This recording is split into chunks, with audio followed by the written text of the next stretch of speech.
Actually, if you look at the religiosity of the Christians, people who are ticking a Christian box, there's a big spectrum of religious belief and commitment within those people as well. I'm Mitch. And I'm Missy. We're co-workers. He's the boss, and we're married. And she's the boss. Together, we host Good Faith Weekly, a podcast on faith and culture. What could possibly go wrong? Tune in and find out. Missy.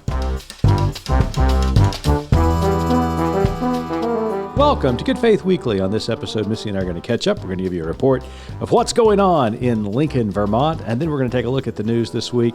Later on in the pod, we sat down with theologian and scholar Stephen Bullivant. He's got a brand new book out entitled Nonverts, The Making of Ex-Christian America. I think you're really going to enjoy our conversation with him. So stay tuned. It's going to be a good pod.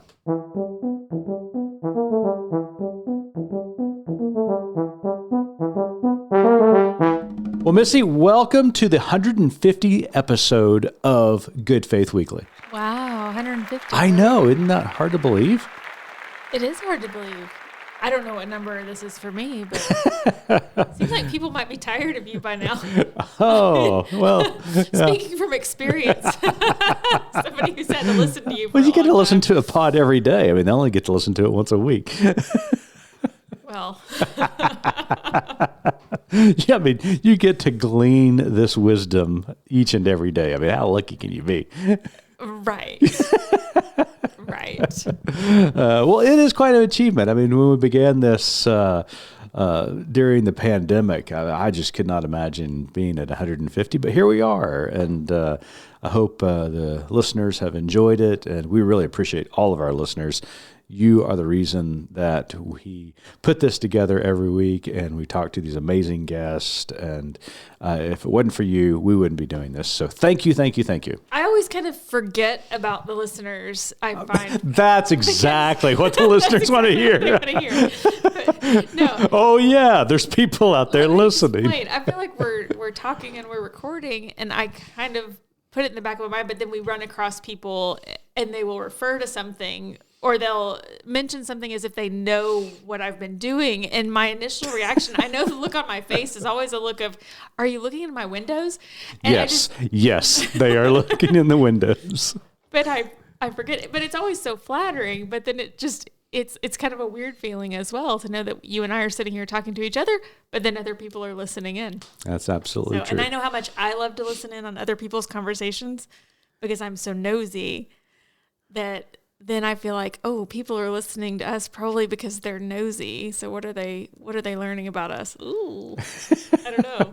Well, hopefully they're learning something, decent. I don't know. I have nothing to offer. Well, even though Missy forgets about you each and every week, folks, I do remember you and appreciate It's just you forget in that moment when you're having a conversation with someone and they bring something up and you think, wait, how did you know that? Yeah. Anyways. Yeah.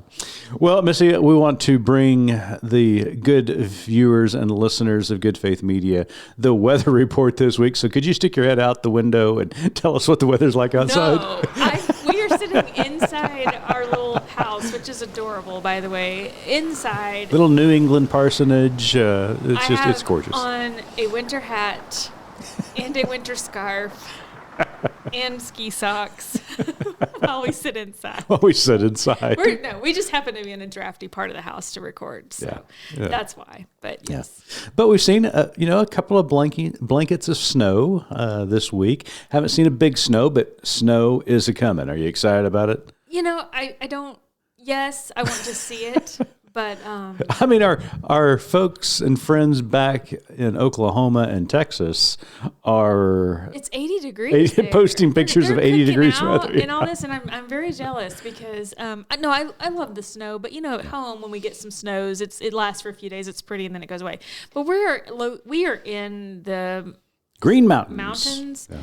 And we're pretty remote, and we don't have snow tires and things like that. So if we get a snow, I mean, we're pretty much stuck inside, which is fine, although it's just you and me. So So we don't come back to you guys next week, so there might be a reason. so there'll be a new podcast by Good Faith Media in 2 weeks.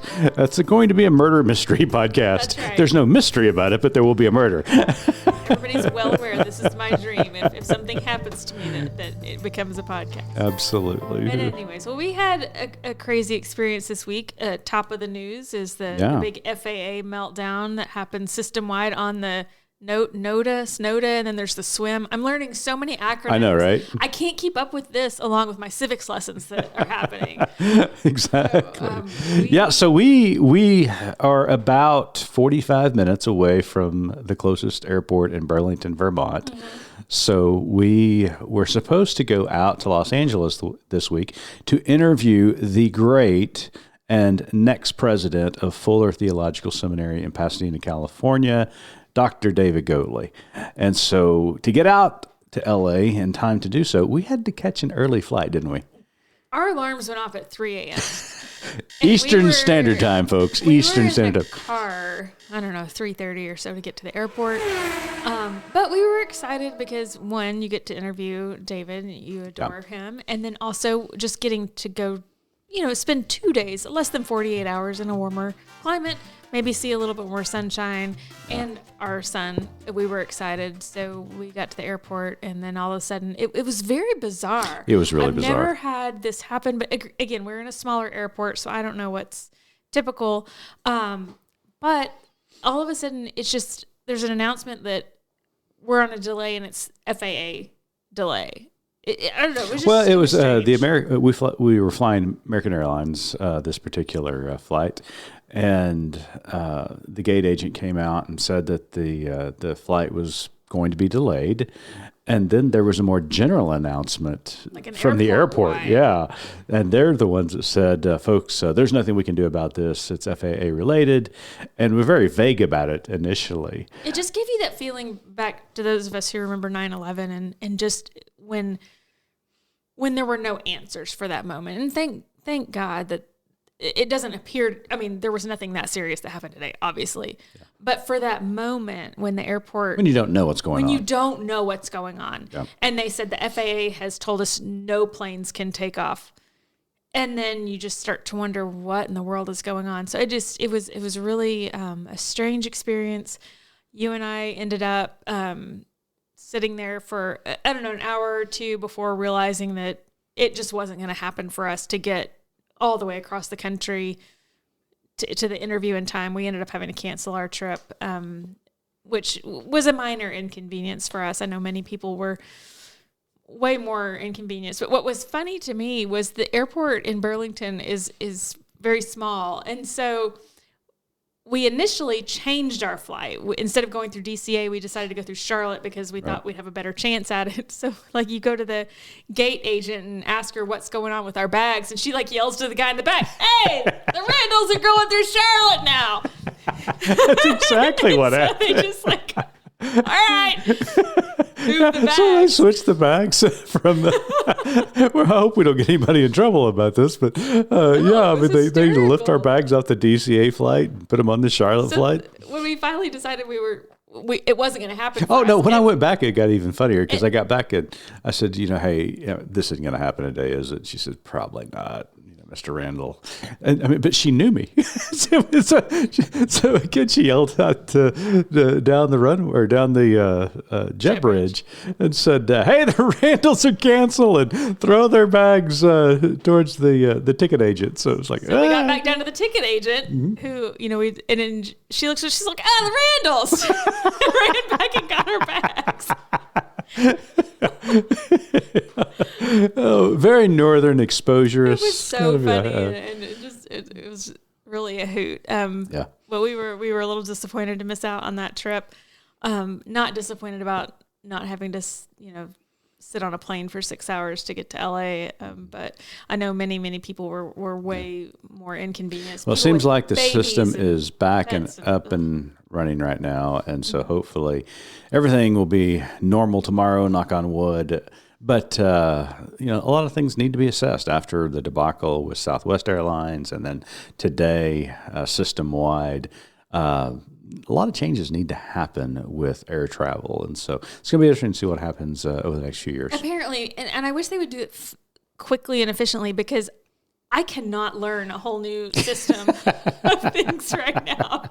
It's like they start talking on the news about all of these things and the technical aspects of it, and I just get tired head real fast. So I'm doing my best to just keep up with the civics lessons. Sure. I can't do transportation as well.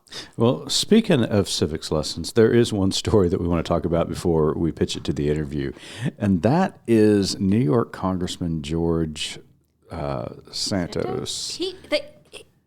This is top of the news for days now, and I asked you just a little while ago, is there something new happening with this? Why are we still talking about this? And obviously it's a huge story.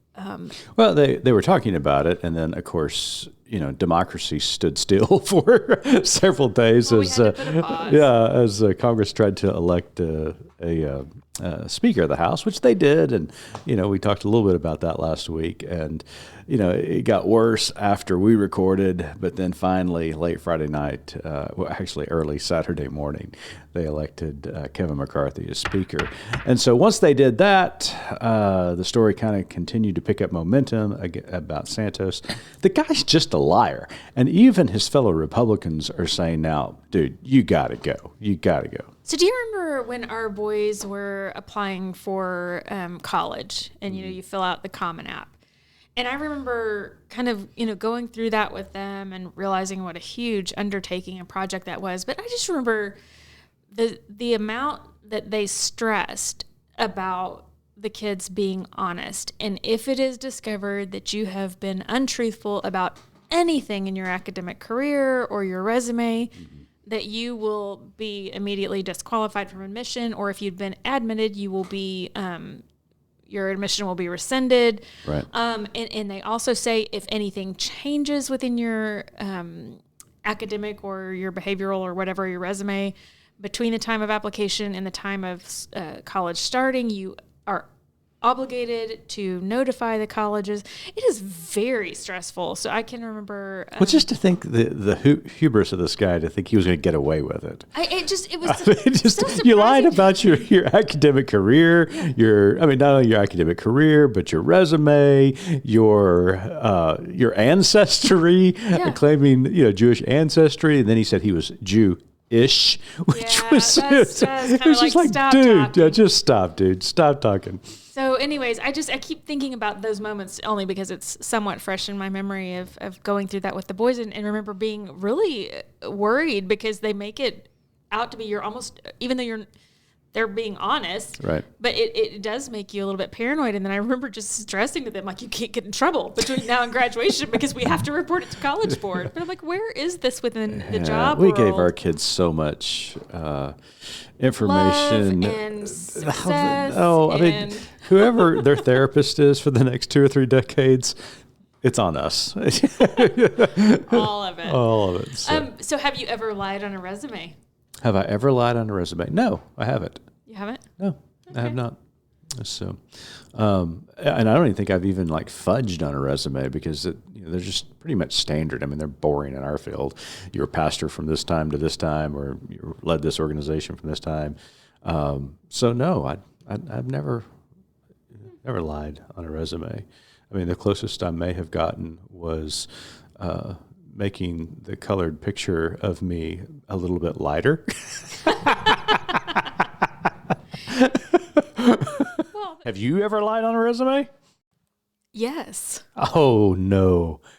Is this going to get us in trouble? No. Okay. What'd you lie about? That whole works well with others.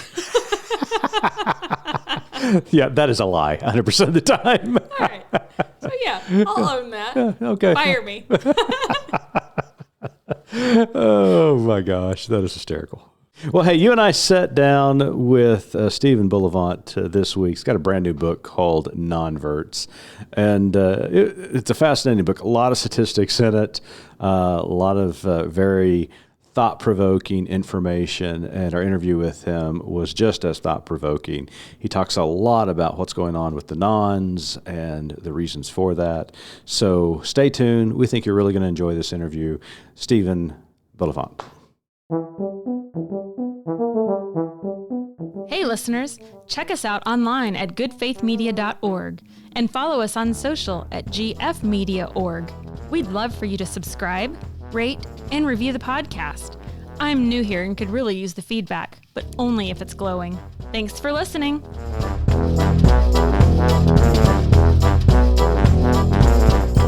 Welcome back to Good Faith Weekly. On this episode, we've got a very special guest with us, all the way from Houston, Texas, via the UK. Stephen Bullivant is a professor of theology and the sociology of religion and director of the Benedict XVI Center for Religion and Society. He holds doctorates in theology and sociology. Professor Bullivant joined St. Mary's University in London in 2009. He has published several books, including Mass Exodus, Catholic Disaffiliation in Britain and America since Vatican II, Why Catholics Leave, What They Miss, and How They Might Return, the Oxford Dictionary of Atheism, and the Trinity, How Not to Be a Heretic. His most recent book, Nonverts, The Making of Ex-Christian America, explores the United States amid a religious revolution, or it might be better characterized as a non-religious revolution. Stephen, welcome to Good Faith Weekly. Thank you for having me. It's a real pleasure to be here. Stephen, congratulations on the new book. Thank you. In it, you tackle a very timely subject, that of the nonverts. While people of faith in America are worried about the decline of religious participation, other groups are taking notice of nonverts, seeing them as a significant market to tap. Your book offers a look at statistical analysis as well as personal narratives. But before we dive into specifics, let's establish some definitions. Can you define for us a person of faith, also a nonvert, and then how do they differ from someone from a never? Sure. So, again, religiosity is a very complex thing, involves belief, practice, belonging, all sorts of stuff. When we're trying to tell big picture stories about a nation, surveys have to simplify. Okay. So generally when you get those kind of, headlines, Catholics, decline by however many percentage points, or, Sure. Evangelicals on the rise or whatever. And the one that we've got used to seeing every year is, nons up again. Right. So when, generally speaking, the way this gets worded is that religious people are people who, when asked, what is your religion, or some variant of the people who tick one of the religious boxes. Now, there's a huge variation in belief and practice and all sorts of stuff within those identities, of course. A non is someone who ticks no religion, typically, or unaffiliated, or they might often write in atheist or agnostic or free thinker or something, and these normally get grouped together into no religion. And then the shorthand for those has been the nons, the people who say they have non when asked what religion they have. And then a nonvert is someone who currently identifies as having no religion, but also says that they were raised as some kind of religious. So these are people who used to be religious, often very religious. I mean, these aren't just people necessarily who were baptized and never went to church. No, these are people who have gone from having some kind of religious identity to now seeing themselves as having no religious identity. And so this is why we use the term nonvert, because in a sense, it's a play on word, but it's basically Sure. a convert, but the other way. I love the way you characterize it, especially in the book, and the definition is just brilliant. What we've discovered in doing a lot of these interviews and talking to statisticians who glean information from polls is that there was one time where we discovered in a poll that Barna did several decades ago, and the headline was "Christians have lost their biblical worldview." Well, we did a little deeper dig into the questions that Barna asked, and we discovered that the definition of Christian for Barna had nothing to do with Jesus, which was odd to us.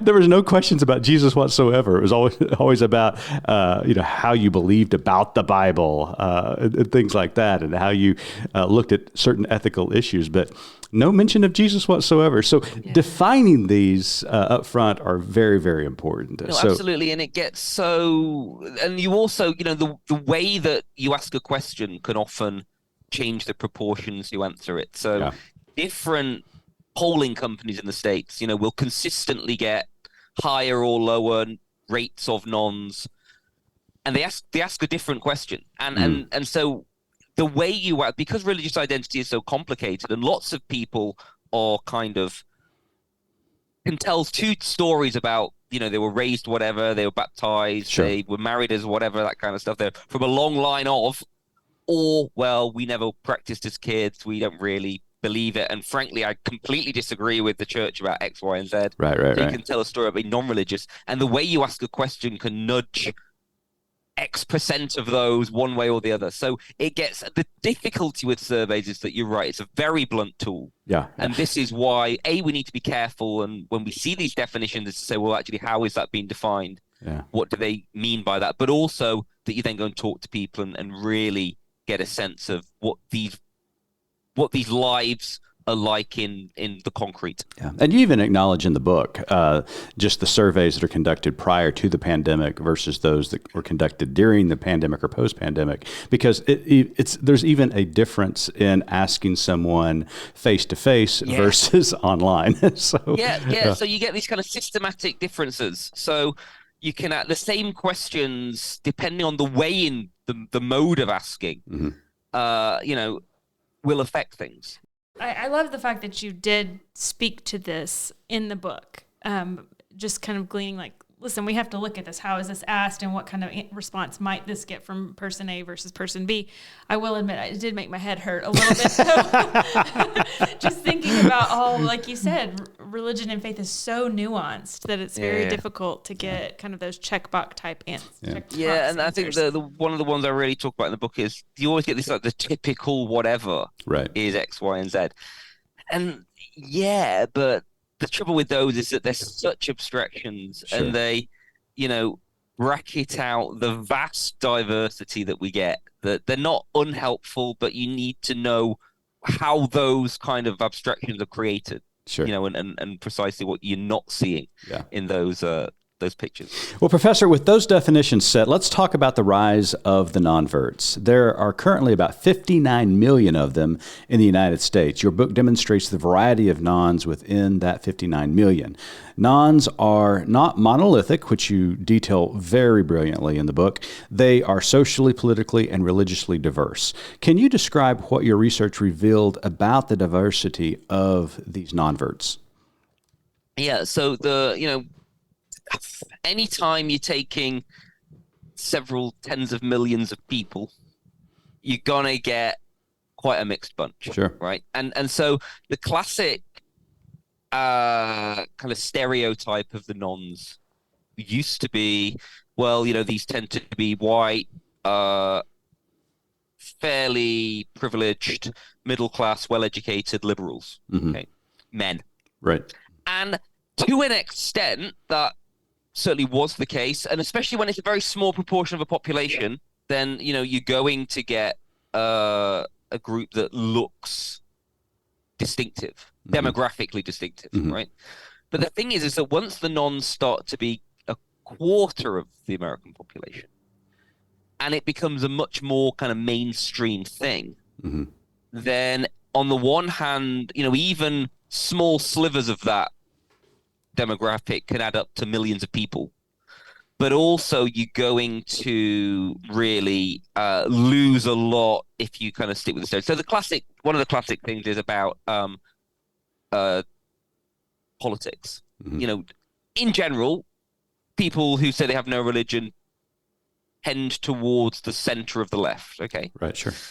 But that's not to say there aren't, like, however many millions of Republican voting nons out there, or Trump voting nons, or libertarian nons, and actually the real thing that the book tries to flag up is just the diversity. And this makes sense because if people think, well, okay, who are the nons I know in my family? It could be among my own children, among my own siblings, certainly among my kind of co-workers, Facebook friends, whatever.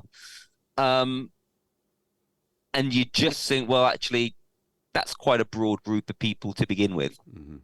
and then you multiply that up across a vast country. And as I say, you're going to see a hugely diverse population. So, nons do tend to be male, for example, but that's not, there's not like 28 million women nons. Yeah, and I actually think this is one of the most important points that you make in the book, is that these nonverts are not they're not monolithic from the standpoint that there's a range of them, and because especially in our little world, we think of nonverts as, like you said, liberal elites who have grown out of religion, so to speak, and that's a bad way to term that. But the reality is they're everywhere. I mean, they vote differently. They have socioeconomic backgrounds that are diverse, racial diversity. It really is remarkable. And so I thought you did a good job with that. And also, kind of religious and spiritual diversity as well. Right. Because some of them are kind of new kind of atheists with a capital A, kind of secularists. Yeah. But that's a minority. Right. There's a large proportion who just don't really care. Sure. Yeah. But and there's plenty of people who would consider themselves, they may even consider themselves religious. They might say they have no religion, but they would, if you ask them, are you religious? They'll say, yes, I am religious. So let me ask that specific question, because that is an excellent point that you just mentioned. Would you consider atheists nons?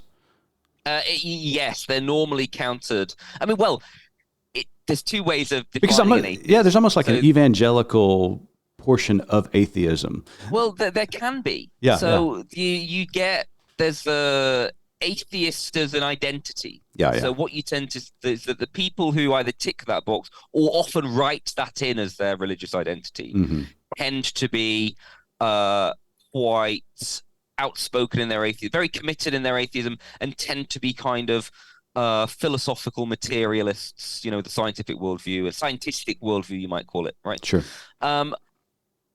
But the other definition of atheist is, simply someone who, when asked, do you believe in a God, or that question could be asked in different ways. But there's certain categories you say, well, actually, these people are atheists. They may not use that word. They may not see it. They might say, well, yeah, I guess I am an atheist, but it's not like my primary identity. Right. That kind of atheism, that people who just don't believe in a God or the agnosticism. Sure. It's perfectly compatible with people still ticking a religious box. And actually, this is the thing that often gets missed, is that we think, well, actually, a large proportion of the nons are not atheists. Right. But actually, if you look at, the religiosity of the Christians, people who are ticking a Christian box, there's a big spectrum of religious belief and commitment within those people as well. Yeah. So again, drawing these hard, fast categories, it's not unhelpful, because we need to divide the world up to think about it and that kind of stuff. Sure. But it's also important that we realize what we're doing when we're doing it. Yeah. Thanks. So, Stephen, in looking at the increase in nonverts being potentially a rejection of religion, an embrace of no religion, or a combination of the two, I'm wondering if you can draw specific parallels to what is taking place in other areas. And what I mean by that is just the anti-establishment movement from both the left and the right. Or is what we're witnessing in the increase of nonverts a rejection of specifically religion, or is this just a part of the overall rejection of institutions at large? Yeah, I mean, I think it's probably both. I mean, I think that there obviously is this, and the interesting thing is that religion is always bound up with culture, society, politics, economics, morals, all sorts of things, and vice versa. So it's very hard to change, for there kind of to be a turbulence in one big area without it having an effect on religion or vice versa, right? And it's absolutely true. And there was a book by a guy called Robert Putnam that was a big bestseller called Falling Alone about 20 years ago. Where he points out that all sorts of civic groups, associational activities, from like Shriners down to bowling leagues to, the school board, to all sorts of ways in which people come together and participate at a kind of normally a local level, is falling. Fewer people join unions, or fewer people are joining, like the Audubon Society, or or those sorts of things. I mean, and obviously, a church is many things, and it's not primarily a social and community institution. But if people are no longer joining any sort of social and community and joining together with people, then it would be not surprising at all if people are also that the churches are sort of also a part of that.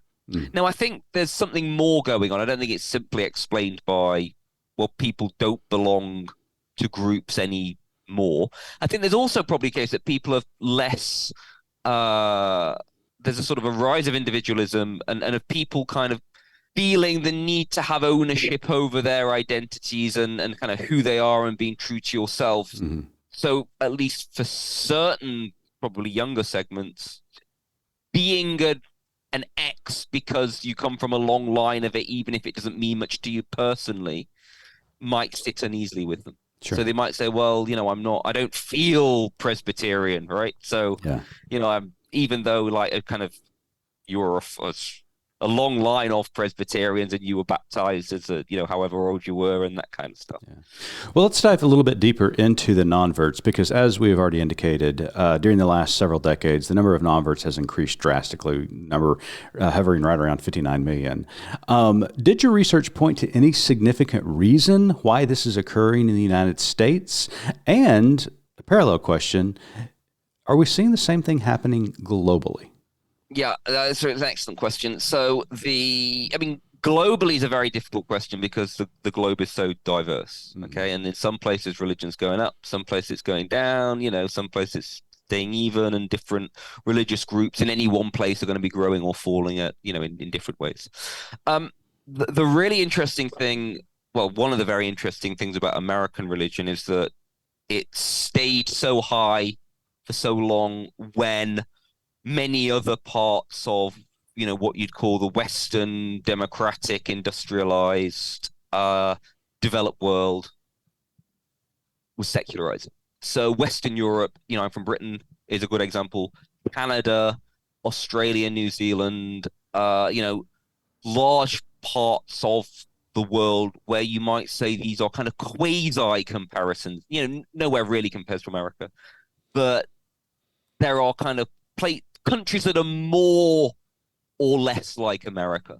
And you might think, well, Britain or Canada or France or something, they all secular, nons are rising and have been rising for a long time. Whereas in America, it's not that church going wasn't going down, at least in the mainline and the Catholics from the 60s, 70s onwards. But religion looked kind of stubbornly buoyant long after it had declined elsewhere, and so it looked like that, well, actually, if it hasn't fallen yet, why would you think it would? Like, you've been, sure. Sociologists are predicting it's going to decline any minute now for the past 100 years, and it hasn't. Right. And then it did, and then it started. I mean, as I say, religion is a complex thing, but certainly in terms of identity, the nons, from being single digits, right up until the mid to late 90s, every single year, the Pew or whoever's been like, it's gone up and up and up. And then, from about kind of 7% in, the mid 90s to kind of 25%, 30%, depending on how you ask the question, you're now looking at a quarter or a third. So something happens. Yeah. So what is that? You've got the answer, right? Well, I think I have. I think it's, it's a complex. There's lots of some things. I think there's two big things that happen. One is that the reason why American religiosity was so high is partly because it was already higher than everywhere else to begin with. I mean, America has its own religious history, and there's, arguments as to why that is. But I think the Cold War was very important in America and was framed in a religious way, in a way that it wasn't elsewhere. So, in Western Europe, we were as up to our necks in the Cold War as you guys. I make a point in the book that I was writing it kind of 3 miles away from a base where the USAF had, nuclear weapons pointed at Moscow or whatever. But it wasn't framed as kind of Christian Europe versus godless America. I mean, that element, Sure, that kind of religiously charged rhetoric around the politics was missing elsewhere. Yeah, well, the rise of civil religion during the Cold War. Absolutely. I mean, and just the change in of God We Trust, and under God added to the thing, right. 50, but in all sorts of ways. So one of the arguments is that this kind of dampened down, this associated being atheist and a non-religious more generally with being an American, a kind of an implicit way, deep way. And it dampened down the possibilities of people who, might not practice, might not kind of know what they believe, if anything, which grows after the 60s, 70s, especially in the mainline and certainly in the Catholic Church. But it doesn't result in an uptick of nons in any appreciable way. So one of the arguments in the book is that, well, once the Cold War ends and the big enemy goes from being people with no religion to people with kind of too much of an extreme kind, right, with Islamic terrorism, then this opens up the space for which the new atheists come along after 9/11 in a big way to kind of stake out the territory that, if it wasn't for religion, we'd still have the Twin Towers. I mean, these kind of claims are made very explicitly. Sure. It kind of opens up this space to kind of talk about being American and being not religious as not necessarily mutually exclusive things. At the same time as you've got this generation coming of age who have been raised to the Cold War, or certainly once it's very much ebbed. The millennials who were born 1983 onwards. You also get the internet coming in the mid-90s, home internet. And I think particularly for those who were from fairly, not closed in a kind of a bunker community sense, right, but, the evangelical subculture or the Mormon subculture, that the internet begins to open up possibilities, including for Mormons particularly, having a very different perspective on church history than the one you and everyone else had always had. Sure. But also the possibility of hanging out with people with doubts, or you get this growth of both a kind of a big ex-Mormon community, big ex-evangelical communities, but also kind of, atheist communities online. Yeah. Before you start getting it kind of in person, that the internet opens up this kind of anonymous space, right, that wasn't there before. Yeah, the technological and information revolution just changed the game for everything, because then all of a sudden all of these ideas, all of these concepts could be questioned, they could be critiqued, other opinions could be entertained. It really changed everything for us. So, but I know Missy's got one question that she's been dying to ask. I don't know, 'cause one part in the book you speak to something and you just brought back such memories for me that I had kind of, I think, I found her in a corner, kind of, rocking in a corner. But you talked about the power team and the purity culture. Let's come forward from the Cold War and let's go 80s and 90s here, because that's full blown 80s and 90s. So. Besides the absurdity of revisioning the gospel as a masculine dose of testosterone, how much influence did the purity culture push away generations of youth, like our age group, and why? And I'm just going to say this, and I know I'm probably going to get bleeped out later, but the story that you share about the purity culture, that was bat crazy. It was. It was but I tell Mitch, I was like, I've been in those rooms. Like, I've been in those crazy situations where they this whole dramatic, you walk into a dark room and there's a coffin and we're going to tell you about your friend who's gone. And in reality, maybe they just, oh my had gosh. sex. For the readers, we're not going to retell that story, but you got to buy the book just to reread this story. It was crazy. Nice, you do these interviews and they're all fascinating in their own way, but every so often you get a story that you're like, I'm using that. I was going to say, many of our listeners could have written. Oh yeah, 100%. The power team. The power team was just, there's videos on YouTube, and it's just it's just glorious in its time. I saw the Power Team live. I did too. At the Mabee Center on the campus of Oral Roberts University. Oh, well, that's proper. Isn't that just so fitting? That's proper street cred. That's right. Sorry, but that's just. But the power. Again, there's all this kind, and Mormons have their own like subcultural in jokes about how weird things were and that kind of stuff. But the nice thing about the evangelical kind of subculture is, on the one hand, there's obviously a strong enough subculture that you can have its own music, a multi-million-dollar music industry, a radio industry, that there's a whole vast publishing, the million-selling novels like The Shack and Left Behind, that it's a big and strong enough world to sustain, big industries, and for it to be able to create its own kind of Christian version of pro wrestling, right? Mm-hmm. So this in itself tells you something about the kind of the not quite the it can it's this isn't it's not like the Amish or like Joe you're not like walled off from the rest of society, but it's big and strong enough to be able to create its own kind of parallel version of the wider culture, if that makes sense. And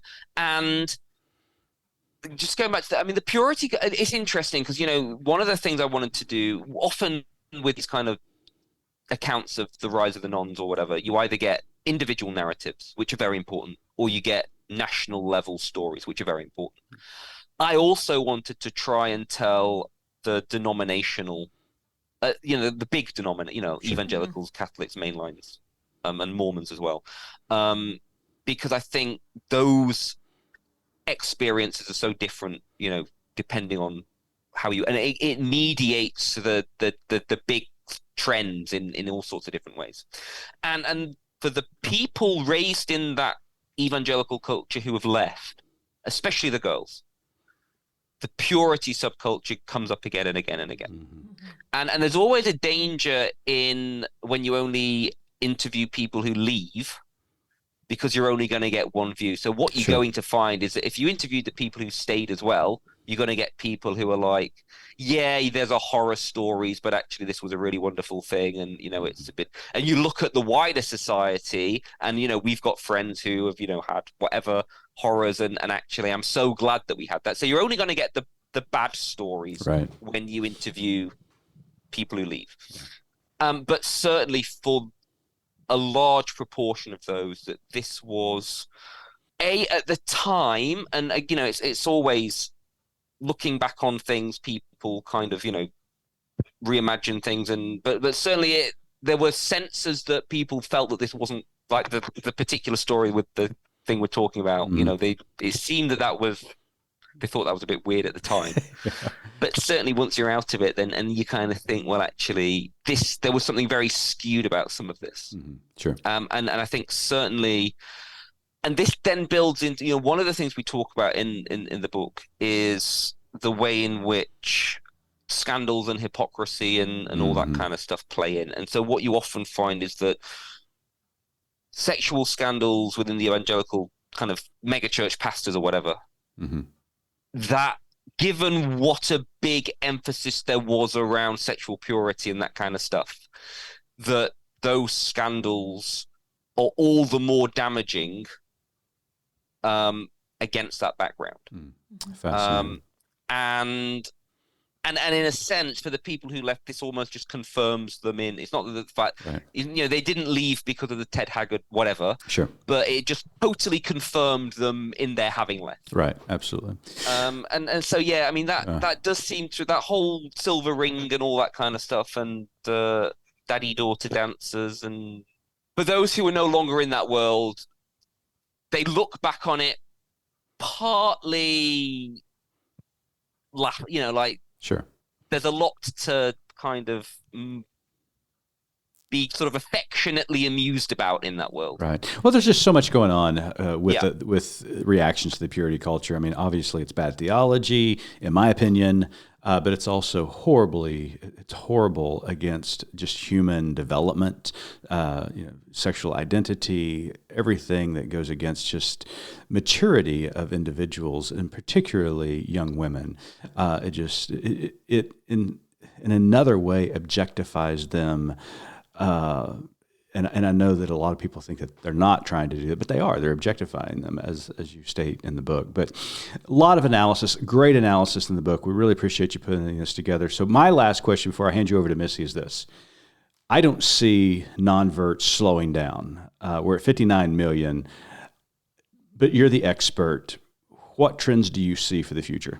Yeah, I mean, this is always dangerous. I make this point is that, sociologists don't have a very good track record in these kind of predictions. And it makes sense because you think how complicated, human societies are and the way things can change. And the nons is going to keep rising. I mean, there's no question about this. You look at the fact that the younger generations tend to be much more non-religious. The fact that people who are raised non-religious, are more like, it has a lot more sticking power. There's a lot more center of gravity to it. So we're going to see more and more people become nons. It's going to become a bigger segment of the population. It's not going to keep continuing forever. Like you always get, if present trends continue. Present trends don't continue, right? They don't continue forever.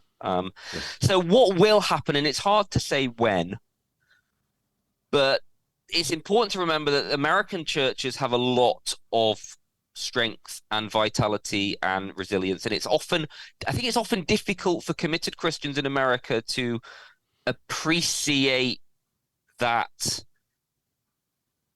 when, things seem to be going, when nons are going up and prodigals is a big thing and that kind of stuff. But compared to everywhere else in the world, we look to America as, there's an amazing amount of strength and vitality and evangelical zeal and all sorts of stuff there. So there comes a point when the people who are still there are all the stronger because you'd have to be to still be there. And I think what we're going to see is that there's still going to be, the Deep South is still going to be very religious. It's not going to be as religious as it was, but it's still going to be more religious than anywhere else in the country. Sure. There's going to be a kind of a settling down of this. Yeah. But also what we're going to see is this big generation of people who were raised with religion who no longer have religion. That the nons is going to be, and it's happening, a larger proportion of them will have been raised with no religion. Right. So they're going to have that extra generation of distance from religion. Yeah. They're going to not have the kind of stake in it all and the dog in the fight and all that a lot of people who were raised and have left have.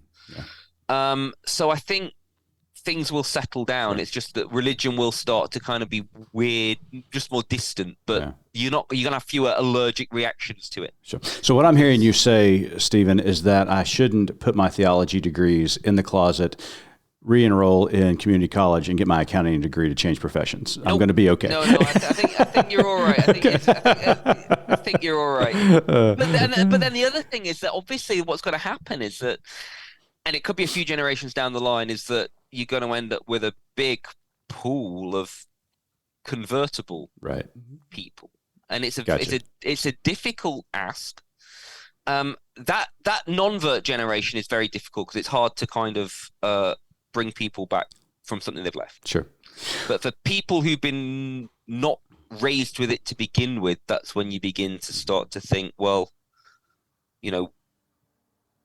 how do you get these people to kind of look at something for the first time? Yeah. Well, Stephen Bullivant, thank you so much for joining us at Good Faith Weekly.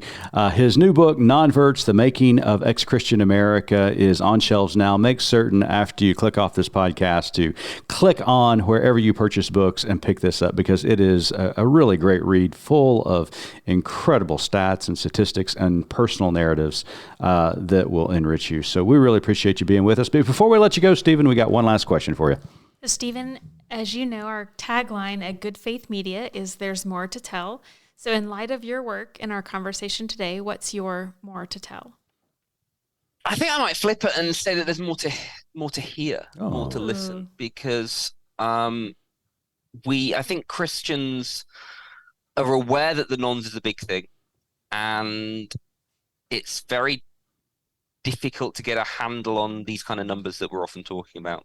And I think it's often, especially for anyone interested in evangelizing the nons or whatever, or keeping people, then you want to care far less about the kind of the trends and the generalizations, and actually it's more about the individuals. And so I think that's probably as a kind of a grassroots strategy. Yes, by all means, read the books and be informed about the bigger picture, because that's critical. But actually, it's such a big and such a diverse and such an individually unique thing that, no amount of big picture understanding is actually going to replace personal contact and friendship and all sorts of, love and support and everything. I love that. So listen more. Well, I appreciate that. That is a great advice, sage advice from Stephen Bullivant. Stephen, thank you so much for being a guest this week. Thank you.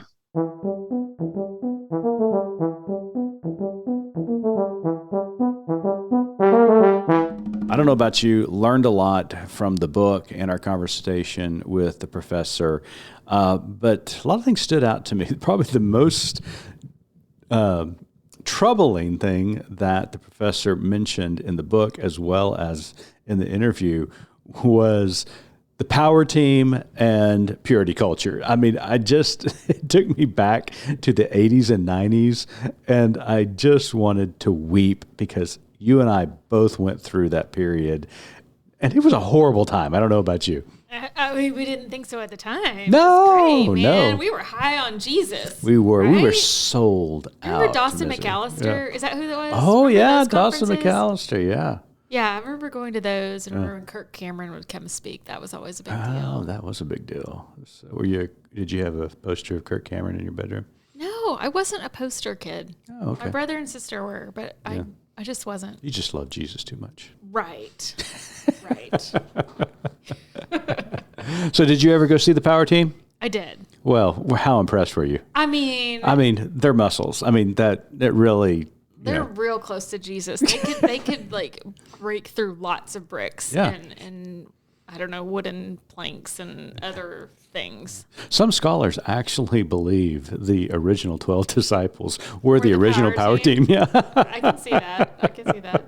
Oh my gosh. And then there's a story in the book, and you really go by the book because it's a crazy story, but anybody who grew up in fundamentalist churches back in the 80s and 90s can go, yep, I can see that happening. He also told a story in the beginning of the book we didn't talk about during the interview, but about when he was talking about Mormon nuns.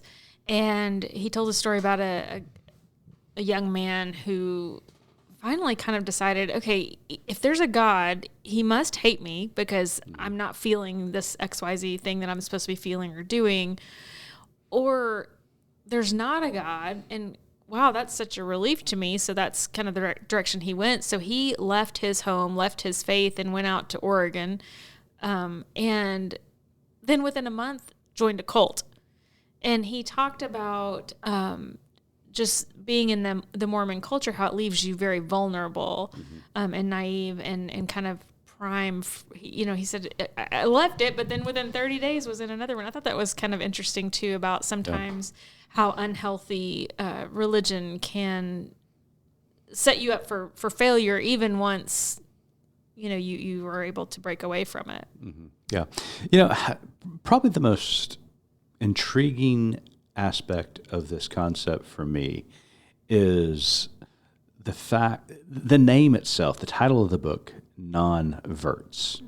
Because so often people of faith, in particular Christians and evangelical Christians, when they hear about the dramatic rise of the nons, 59 million of them walking around the United States right now, when we talk about them, it's as though they were seduced by secularism, or they were seduced by atheism.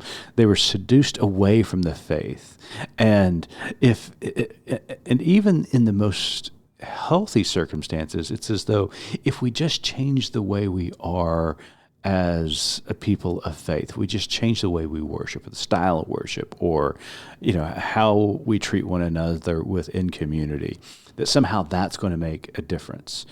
The reality is, many of these nones are being converted to a lifestyle and a worldview separate from that of a religious perspective.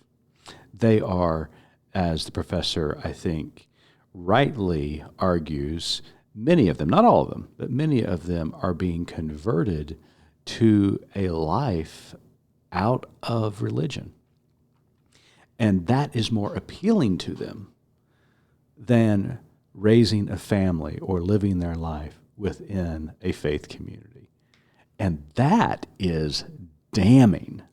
It is. And I know I'm going to generalize because I know I come from my own context in the South, very much in the Bible Belt of the culture. And, my first knee jerk, well, it's because perhaps they haven't been in a healthy, right. their church environment, their faith, community wasn't a healthy place.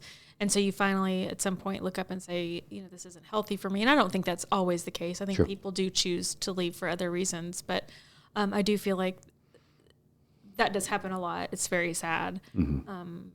It is tragic.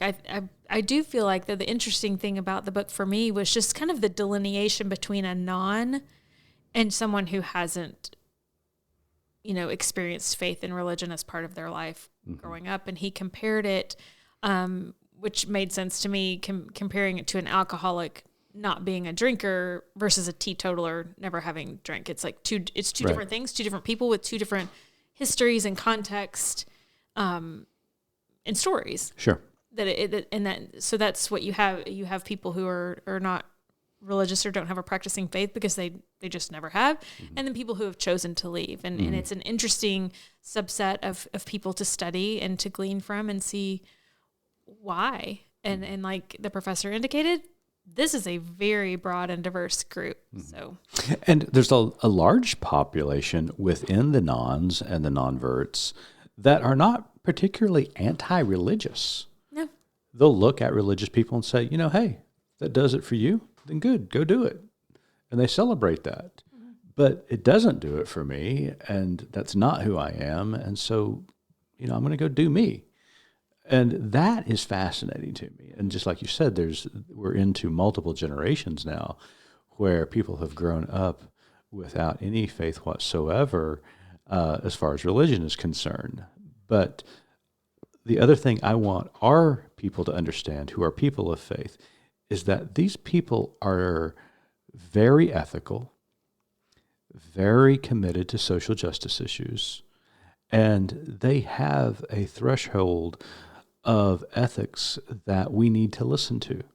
Now, it may not be particularly rooted in a traditional faith experience, but let's not think that they are amoral. They are very moral people with high values.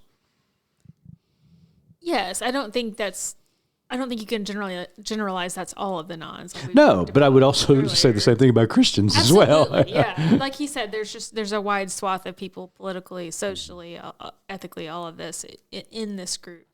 But yes, just because you don't have a practicing faith or religion does not separate you from being someone who is, like you said, practicing love and kindness and doing unto others and all of these things. Well, let me ask you this, because, we can talk about this, and obviously the nons are on the rise. Again, 59 million of them across this country. The professor said at the end of the interview, they're only going to increase. I mean, eventually they'll probably plateau just like any other group. But right now the trends are they're going to continue to trend upward. What are people of faith to do? And in our particular tradition, which is Christianity, what is the answer to this? Or is there an answer? Or even should there be an answer? I think that's really a lot to put on me. Let me give you the one answer. I don't know. I think especially like we've talked about post-pandemic. I mean, churches, ministers are trying to figure this out because obviously all of the things that were happening with this particular group of people in the church in general, it's just been exponentially compounded post-pandemic. And so I don't know the answer. I do know that faith communities still have relevance and importance, and they do so for us. And I don't have an answer, and I'm sorry for putting you on the spot like that. But I do have a possible suggestion. And the possible suggestion is that churches and places of worship need to become more outward focused, not for the purpose of evangelism or evangelism as we understand it, meaning conversion. right. I think they need to be more outwardly focused in community relationships and community building. And we're experiencing that here in Lincoln, Vermont right now. This little church, that serves 45 square miles around Lincoln is the only church within that range. And they are truly a community church. It is the community. Yeah. And there are people within this community who will never, ever show up on a Sunday morning. But when they know that the church is attempting to help the local public school or to feed families, during the holidays, those individuals will actually make a donation to the church because they know that the church is doing something ethical and moral and just. And they consider, even though they don't go to the church or are members of the church, they consider Lincoln their church. So since you brought up where we are specifically, I was going to tell a story from about a week or so ago, because we talked earlier about church, following our interview, and talked about the decline in church attendance and things like that as it relates to nons. And we were discussing the fact that, the church used to be the social network. Yeah. I mean, that was your community. That's how you got community. So it served many purposes, not just spiritual growth and things like that. That was where your friends were. That was where, your kids' activities were. That was just that was your hub, especially in rural communities. That's where you went to find out what was going on and to see people every week. And so we had a situation happen last week. We went to the neighboring town to this little dive bar to see local music. I thought you were going to say do evangelism, but go ahead. Well, that too. We did hand out tracts while we were there. Yes, we did. We did. They were very well received. No. So we went to listen to a little bit of live music, and I noticed that from when we got there, about 7 to 9 or so, it was, people kind of like us. There were some tourists in there and whatnot listening to music. Right. But then about 9 o'clock, something happened. Local folks started trickling in. Yeah. And I sat back because of where we were situated, and I was able to see kind of where they were all going towards the pool table. And I thought, this is their church. Mm-hmm. They were coming in and all excited to see one another. And, several of them came and, greeted us because we were quote unquote visitors. But it just struck me like people will find community. I mean, we're hardwired to do that. Yeah. And that is a community, and that is a church in a sense. Yeah, all the elements were there. I mean, certainly the music was playing, which it was music of their culture. The words were profound to them. The sounds were familiar to them. It wasn't unusual from what we listened to. You're making it sound like to them. No, but it was a local band. It's a local band. So, I mean, the songs, had their culture within it. And so, they had the music and then the passing of the peace, of the hellos and even welcoming in the visitors into town. There was the love feast that, they participated in. It was wings and burgers. Wings, right? Wings and burgers, but still, they broke bread together. And then, of course, the communion was not wine, but beer. but yeah, I mean, all the elements were there. It was their community, and they were having a moment of worship. It was sweet to see. I'm a big people watcher. I love to do that. You know that.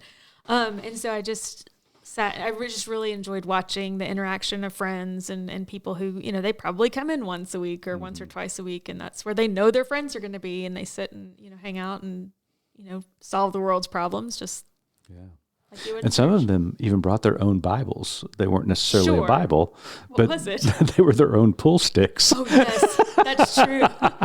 They would bring them in and screw those things together. It's like, oh, they're serious about this. It's kind of like the guy bringing in the big Bible. No, it was fun. But, community takes all forms, and the church is having to evolve and change, just like any other place. 100%. Well, make certain you pick up Professor Bullivant's book. It is Nonverts, The Making of Ex-Christian America. It's well worth your read, and we appreciate him coming and being a guest this week. Well, we'll be back next week again from Vermont, and with another great guest. We're going to actually be talking to recently retired Judge Wendell Griffin next week. And so it's going to be a great episode. So look forward to... You going to tell me what warrants I have out? Well, you do have a warrant out. I know. We will talk about that next week. Until next week.